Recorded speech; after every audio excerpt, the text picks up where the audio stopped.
Les 13, on a construit et on est là maintenant, au niveau de l'aéroport.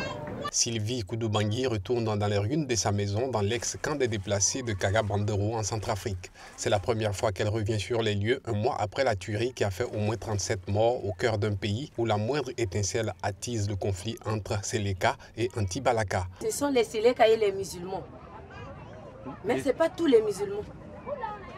Les musulmans qui étaient rentrés dans les Séléka, là, ce sont eux qui étaient rentrés dans les sites pour aller tuer les gens. Il y a des enfants qui meurent comme ça et les porcs attaquent leurs mères pour aller manger. Sylvie n'ose pas s'aventurer chez les commerçants du quartier musulman. Commerce de vivres et de vêtements, motel, garage de réparation pour taxi-moto, la vie bat son plein dans ce quartier musulman.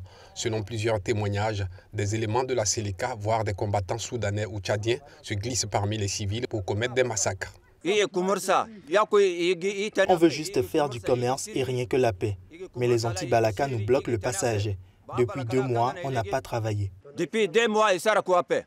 Considérés comme ennemis de la paix par les forces internationales, la Séléka et les milices anti-Balaka ont jusque-là survécu à toutes les tentatives de les désarmer.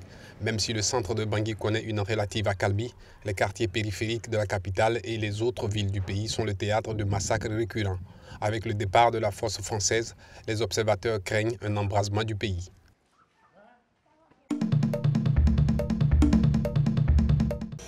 L'Union européenne a annoncé une allocation de 78 millions d'euros pour aider les personnes affectées par la crise au Sud-Soudan. L'annonce a été faite par le commissaire de l'Union européenne à l'aide humanitaire, Christos Stylianides, lors d'une visite aux personnes réfugiées en Ouganda.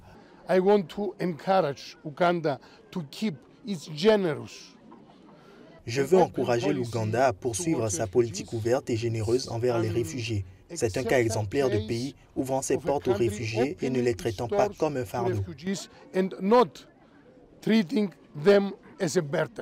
Considéré comme le 3e plus grand camp de réfugiés au monde, le camp de Bidi Bidi, principal bénéficiaire du don, accueille plusieurs dizaines de milliers de personnes, dont de nombreux enfants vivant dans des conditions difficiles. Nous allons poursuivre notre aide aussi longtemps que nécessaire. Au total, plus de 210 000 réfugiés ont franchi la frontière ougandaise depuis la reprise des violences au Sud-Soudan. Devant ce désastre humanitaire, les 78 millions d'euros de l'Union européenne sont comme une goutte d'eau dans l'océan.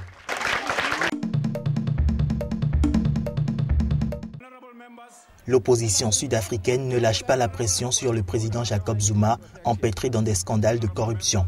Jeudi, une motion de défiance déposée par l'Alliance démocratique a été rejetée par le Parlement, contrôlé par l'ANC, toujours largement loyal au chef de l'État. À la tribune du Parlement, le chef de l'Alliance démocratique s'est violemment attaqué au président Zuma.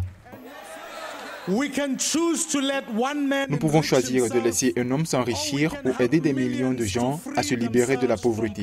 Pour dire les choses clairement, Monsieur le vice-président, nous pouvons choisir entre Monsieur Zuma ou nous pouvons choisir l'Afrique du Sud.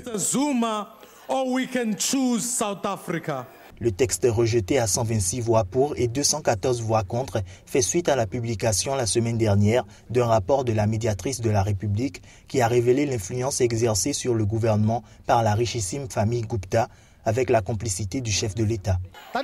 Ce que nous vivons en ce moment en Afrique du Sud, c'est un désastre post-colonial qui s'appelle M. Jacob Zuma. Selon le rapport, la famille Gupta a offert un pot de vin de 40 millions d'euros au vice-ministre sud-africain des Finances. Ce scandale vient s'ajouter à la réhabilitation d'une résidence privée de Jacob Zuma sur fonds publics. Une affaire pour laquelle la justice a condamné le chef de l'État à rembourser 500 000 euros. Malgré toutes ces affaires, l'ANC reste toujours loyale envers le président sud-africain, accusant l'opposition de vouloir empêcher Zuma de régler les défis de la pauvreté, du chômage et corriger les inégalités sociales.